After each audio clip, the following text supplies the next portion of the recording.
আমি এলাকার বারো যাচ্ছি, এবারও যাচ্ছি। এখানে আসলে অনুভূতিটা ভালোই। এখানে সবাই মিলে আসা হয়, টাকা গোনা হয়, আনন্দ হয়, মেলা টাকা বসা। সোনার আংটি, নাকের ফুল, তারপরে চুড়ি আর বিভিন্ন নকল নকল টাকা পাওয়া গেছে, বিদেশি টাকাও পাওয়া গেছে। স্বর্ণ পাইছি, তারপরে বৈদেশিক অনেক মুদ্রা, স্বর্ণ আংটি, তারপরে লাখফুল, কানের দুল, গলার চেন, বিদেশি টাকা, চিঠি অনেক। অনুভূতিটা ভালোই লাগতেছে, কিন্তু টাকা পয়সার ব্যাপার, মানুষজন কত আশা নিয়ে টাকা দেয়, সেগুলো আবার আমরা গুছাই দিচ্ছি। ছেলে ব্যাংকের লোকেরা আছে, তারা আবার গুনছে, কোনে ব্যাংকে যাচ্ছে। ভালো ভালো লাগতেছে। এই মাজার শরীফে মোট এখন আমাদের 15টি দান বাক্স রয়েছে। এই 15টি দান বাক্স প্রতি 3 মাস বা 4 মাস অন্তর খোলা হয়। এই দান বাক্সগুলো খোলার সময় আমরা, যেহেতু এটা জেলা প্রশাসন কর্তৃক নিয়ন্ত্রিত, এটা একটা কমিটি আছে, যেটা এই কমিটির সভাপতিরা জেলা প্রশাসক মহোদয় নিজেই। তো জেলা প্রশাসক মহোদয় কর্তৃক মনোনীত একজন ম্যাজিস্ট্রেট এখানে দেওয়া হয় এই দান বাক্স খোলার সময়।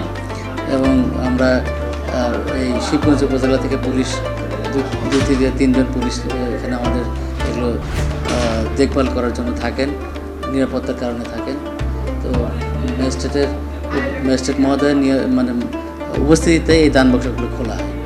এবং এই দান বাক্সগুলো খুলে এই যে আমরা স্কুলের 20 থেকে 25 জন শিক্ষার্থী নেই প্রতিবার, তারা এই টাকাগুলো গোনার জন্য সহায়তা করেন।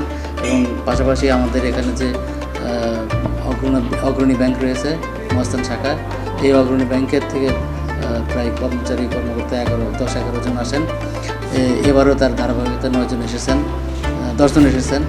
এবং ওনারা এই টাকাগুলো এখানেই গণনা করে এখানেই আমাদের স্লিপে জমা করে নিয়ে ওনাদের টাকাগুলো ব্যাংকে নিয়ে যায়। ব্যাংকে নিয়ে যাওয়ার জন্য আমরা তাদেরকে সহায়তা করি। এখানে যে দান বাক্সগুলো আছে, এই দান বাক্সগুলোর চাবি মূলত আমাদের ডিসি অফিসের ট্রেজারিতে থাকে। তো প্রতি 3 মাস 4 মাস অন্তর অন্তর যখন এই দান বাক্সগুলো খোলা হয়, তখন একজন এক্সিকিউটিভ ম্যাজিস্ট্রেট ওই চাবিগুলো নিয়ে এসে আমরা এখানে দান বাক্সগুলো খুলি। চাবিগুলো আমাদের তত্ত্বাবধানে থাকে, এবং যখন আমরা দান বাক্সগুলো বন্ধ করা হয় এবং টাকা গণনা শেষ করা হয়, তখন আমরা আবার চাবিগুলো নিয়ে ট্রেজারিতে জমা করি। তো এভাবে আমাদের এই স্বচ্ছতাটা নিশ্চিত হয়। দান বাক্স খোলার সময় আনসার সদস্য থাকেন, আমাদের পুলিশ সদস্য থাকেন, মানে ইউনিফর্মধারী সদস্যরা উপস্থিত থাকেন আর কি। আমরা যখন প্রতিটা দান বাক্সের সামনে যাই, তখন এখানে পর্যাপ্ত পরিমাণ পুলিশ এবং আনসার সদস্য থাকে।